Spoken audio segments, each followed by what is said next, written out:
आप सभी का मैं राजीव स्वागत करता हूं आपके अपने ही क्लास द आरजे नीट में। हम लोग कूलम्स लॉ का डिस्कशन कंप्लीट कर चुके थे। आज क्या कर रहे हैं ना, इसी को रिवाइज कर दे रहे हैं। ठीक है, आज रिवीजन सीरीज का पार्ट 1 है, फिर आगे बढ़ते रहेंगे हम लोग। तो are you ready to rock today? एकदम मस्ती में पढ़ने के लिए तैयार हो जाइए। तो कूलम्स लॉ जो कि इलेक्ट्रोस्टैटिक यानी force between charges, specially point charges.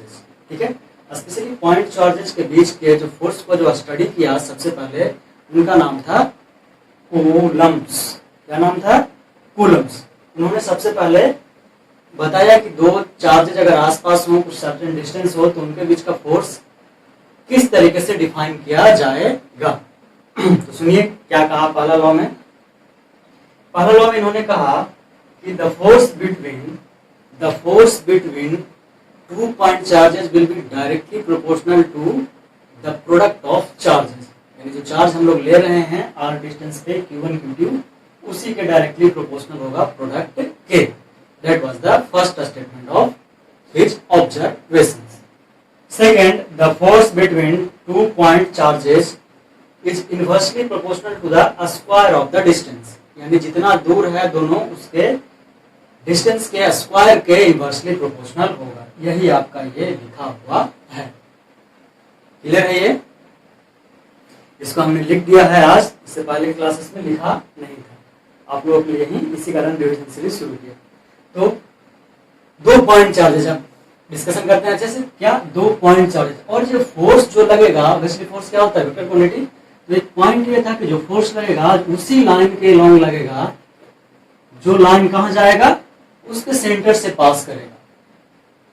तो ये नोट पॉइंट है और यहां लिख भी दिया इसी कारण से, force acts along the line joining the centre of charge. ठीक है, तो जो सेंटर से पास करेगा लाइन, उसी के लॉन्ग क्या लगेगा?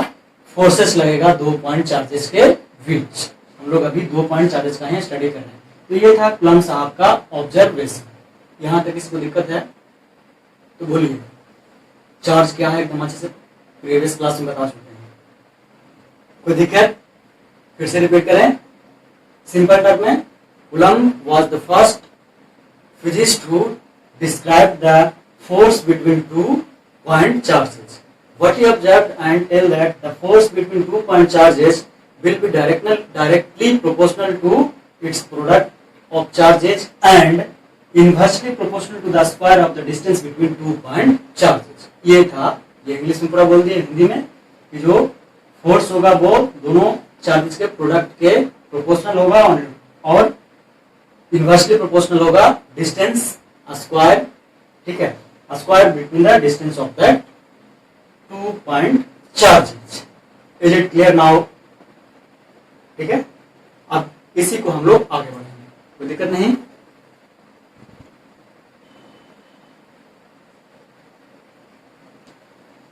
तो ठीक है, हमने उनका स्टेटमेंट देख लिया, इनका कूलम्ब साहब का। ठीक है, अब आते हैं उसी को मैथमेटिकल टर्म में, यानी अगर न्यूमेरिकल आएगा तो कैसे बनेगा? मैथमेटिकल फॉर्म क्या हो जाएगा? क्या बोले? F proportional to Q1 Q2 और इनवर्सली प्रोपोर्शनल टू चार्ज के स्क्वायर के। यही कहा उन्होंने ना, बस इतना ही तो बोला। अब हम लोग को ये पता है कि पहले से ही पढ़ते आ रहे हैं कि जब प्रोपोर्शनलिटी साइन हटाते हैं तो कोई ना कोई क्या लिखते हैं? कांस्टेंट लिखते हैं। यहाँ भी वही केस होगा, इसको हमको क्या करना है? प्रोपोर्शनलिटी कांस्टेंट हटाना है। तो लिखेंगे क्या?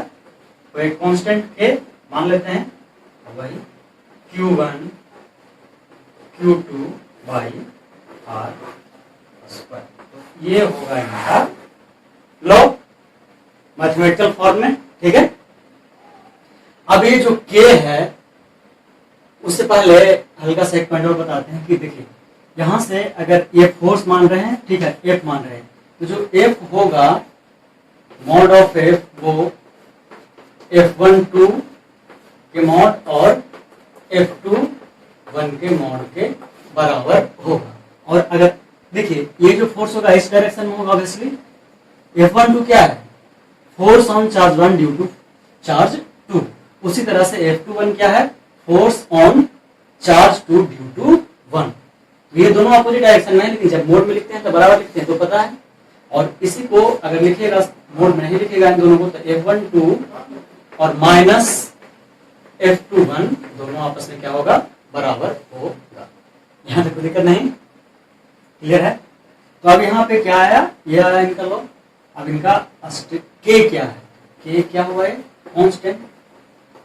और ये जो कांस्टेंट है ना, दैट डिपेंड्स ऑन मीडियम, ये मीडियम पे डिपेंड करता है। जैसे हम लोग पढ़ते थे यूनिवर्सल, न्यूटन का जो क्या है ग्रेविटेशनल लॉ, उसमें कांस्टेंट था कि वो यूनिवर्सल कांस्टेंट था, लेकिन यहाँ पे जो कांस्टेंट है वो क्या है, constant. It is medium dependent, it is medium dependent, यानी ये मीडियम पे, हर एक मीडियम पे अलग अलग होगा। तो सबसे पहले जो हम लोग डिस्कशन करते हैं वो एयर या के और एयर और वैक्यूम मान लेते हैं दोनों क्या इक्वल। तो ये जो वैल्यू होता है वो होता है 9 × 10⁹। अब इसका कुछ यूनिट होगा, तो यूनिट रखने की आवश्यकता बिल्कुल नहीं है आपको। आप यहां से लीजिए, क्या हो जाएगा, फोर्स का जानते हैं क्या होगा, फोर्स का न्यूटन होता है, यहाँ न्यूटन आएगा। और स्क्वायर डिस्टेंस है, यानी कि मीटर स्क्वायर। और दोनों चार्ज, चार्ज का क्या होता है, कूलम पर कूलम स्क्वायर। ठीक है,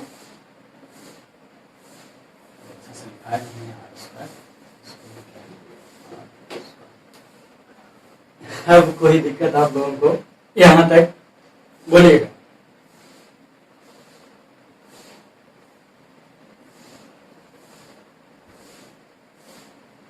ठीक है, तो ये होता है के, और के का वैल्यू, कांस्टेंट का वैल्यू एयर या तो वैक्यूम में।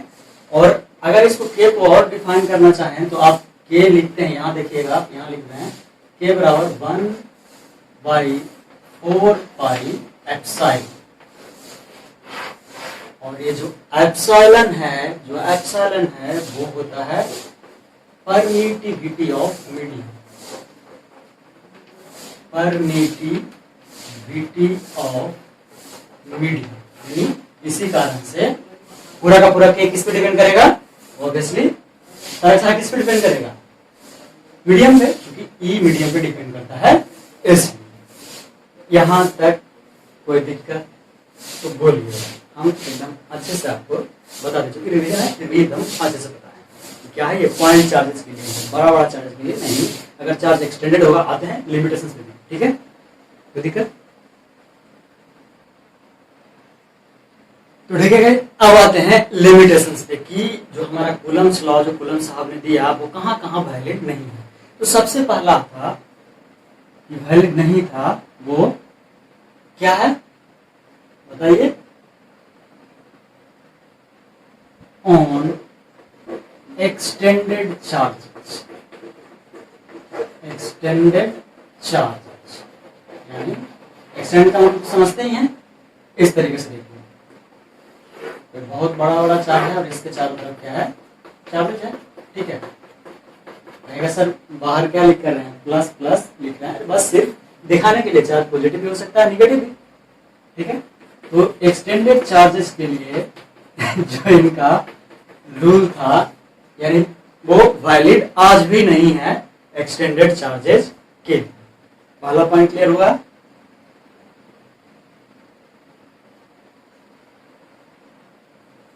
ठीक है, दूसरा क्या था इनका लिमिटेशंस, कि if both the charges are in motion, यानी अगर दोनों चार्ज कुछ स्पीड से, कुछ कांस्टेंट एक्सीलरेशन से या कुछ यूनिफॉर्म एक्सीलरेशन से मूव कर रहे हो, तब ये इनका लॉ क्या हुआ, फेल हो गया।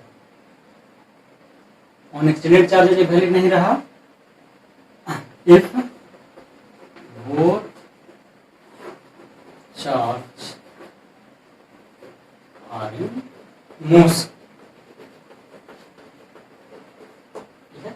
जब दोनों चार्ज मोशन में रहा, यानी घूमते रहा, दौड़ते रहा, जो भी बोलिए, ठीक है, तो ये लॉ उनका लागू नहीं होता है। ठीक है, तो अब ये लिमिटेशंस हो गया, तब लागू कहां कहां होता है, यानी वैलिड, ये भी बता दे रहे हैं। ठीक है, वैलिड कहाँ था, ये हो गया। यही मेन दो क्या है इनका लिमिटेशंस है। तो वैलिड सबसे पहला पॉइंट क्या होगा वैलिड में, both charges are at rest, both charges are at rest. अगर दोनों चार्जेस क्या है, रेस्ट पे है, तो इनका लॉ वैलिड है।